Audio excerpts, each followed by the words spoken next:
Now, how do you apply for a loan at UWM? Well, I think that's kind of the brilliant part, and why they're so good is because you can't apply for a loan at UWM. They don't have retail loan officers. You actually have to go through a mortgage broker such as myself, Garrick Werdmuller, President, CEO of Fresh Home Loan, and we then act as an intermediary between you and United Wholesale Mortgage, and that's the role of as a mortgage broker. I mean, another role is to make sure that that's the right fit, because they're not the right fit for every borrower, and they'll even tell you that.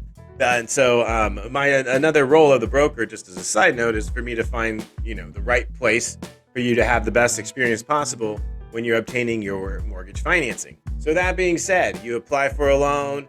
If it's a purchase, you get an accepted offer, and then the process begins where we submit your application to United Wholesale Mortgage, go through the underwriting process, draw docs, and fund the loan.